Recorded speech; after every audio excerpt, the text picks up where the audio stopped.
안녕하세요, 몽돌 선생입니다. 오늘은 귀농이나 귀촌을 생각하고 계신 60대 이후 분들께 꼭 드리고 싶은 이야기가 있습니다. 도시에서 벗어나 자연 속에서 조용히 살고 싶다는 마음 정말 공감됩니다. 매일 같은 출근길, 복잡한 대중교통, 고단한 인간관계에 지치셨을 수도 있고요. 저도 그랬거든요. 은퇴 후에는 조용한 시골에서 텃밭이나 가꾸며 사는 게 꿈이었죠. 그런데요, 막상 귀촌에서 살아보니 현실은 생각보다 훨씬 다르더라고요. 오늘은 귀농귀촌을 꿈꾸는 분들이 흔히 하는 오해, 세 가지를 짚어드리고 그에 대한 현실적인 조언을 드리겠습니다. 특히 서울말 쓰는 도시 사람들에게 더 낯설게 느껴지는 시골의 언어와 분위기, 자연의 소음, 노동의 강도, 예상치 못한 지출까지 모두 솔직하게 말씀드릴게요. 먼저 첫 번째 오해, 시골은 조용하고 평화로울 거야. 맞습니다. 시골은 도시처럼 자동차 경적 소리나 공사 소리, 사람들 떠드는 소리는 적어요. 그런데요, 그 대신 자연의 시끄러움이 있습니다. 새벽 5시도 안 돼서 닭이 울고, 봄부터 여름까지는 개구리 합창 소리가 밤새도록 이어지고, 새 지저귀는 소리, 이웃 농가의 농기계 돌리는 소리, 비료 뿌리는 트랙터 소리, 풀 깎는 기계 돌아가는 소리까지 익숙해질 때까지는 정말 낯설게 들립니다.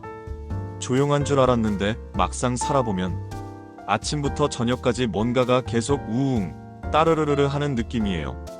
게다가 사람 간의 정서적 거리도 도시와는 다릅니다. 시골은 사람 수가 적다 보니 누가 새로 이사 왔다, 무슨 차를 타고 다닌다, 마당에 뭘 심었나 하는 것들이 다 관심이 되고 화제가 됩니다. 서울에서처럼 아는 듯 모르는 듯 거리를 두며 사는 문화와는 다릅니다. 그리고 중요한 건 언어예요. 서울말과 시골 사투리는 발음뿐만 아니라 뉘앙스도 달라서 처음엔 의사소통이 정말 어렵게 느껴집니다.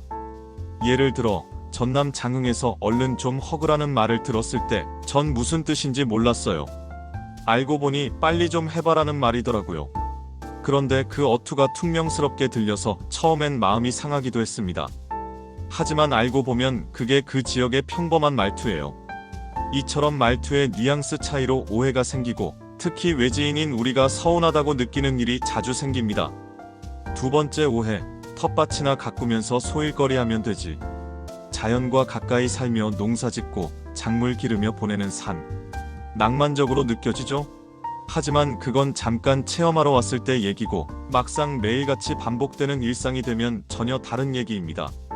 텃밭 하나 관리하는데도 아침 6시에 일어나서 벌레 잡고 물 주고 비닐 덮고 해가 나면 그늘 만들어줘야 해요.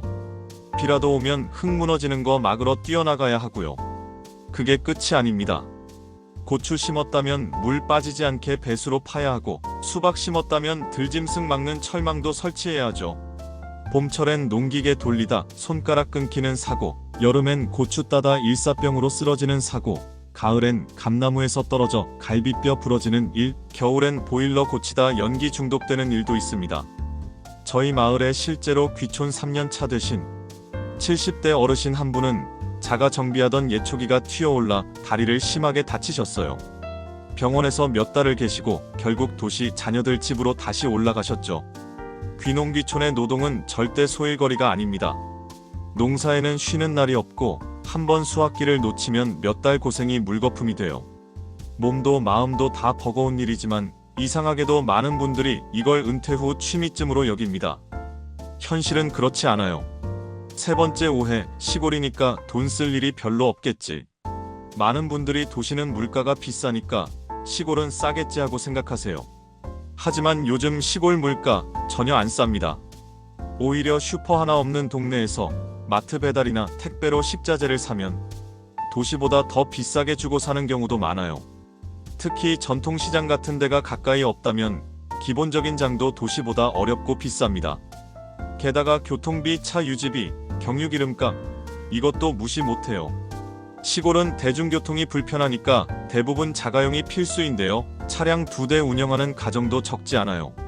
한 대는 경운기, 한 대는 승용차처럼요.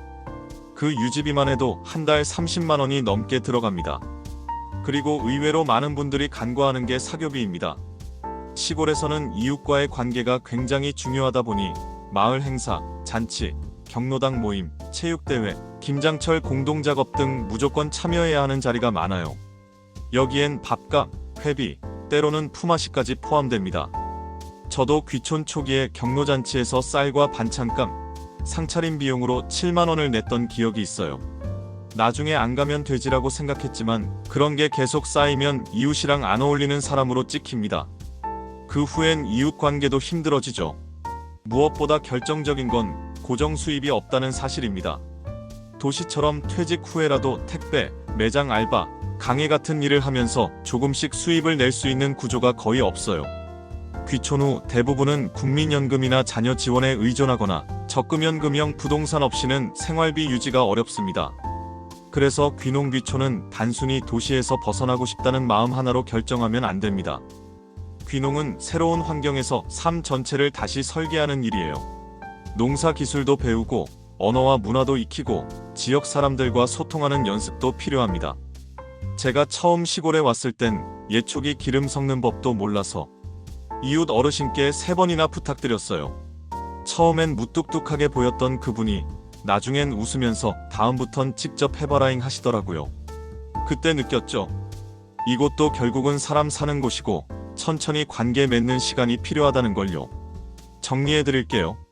시골의 조용함은 자연의 활기찬 소음과 이웃의 관심까지 포함된다는 점, 농사는 단순한 취미가 아닌 체력과 기술이 필요한 고된 일이라는 점, 생활비는 생각보다 많이 들고 사교적 비용이 지속적으로 발생한다는 점, 이 3가지는 꼭 기억하셨으면 좋겠습니다. 귀농귀촌, 준비 잘하고 나에게 맞는 속도로 접근한다면 분명 멋진 인생 2막이 될 수 있습니다. 하지만 로망만 보고 뛰어들면 현실의 벽에 부딪혀 금방 지쳐버릴 수도 있어요. 오늘 영상이 귀농귀촌을 고민하시는 분들께 조금이나마 도움이 되었기를 바랍니다. 혹시 귀촌 경험 있으신 분들 또는 고민 중이신 분들 아래 댓글로 나눠주세요. 저 몽돌 선생도 계속 함께 이야기 나눠보겠습니다. 지금까지 시골살이 3년차 몽돌 선생이었습니다. 건강하고 지혜로운 선택 함께 만들어가요. 감사합니다.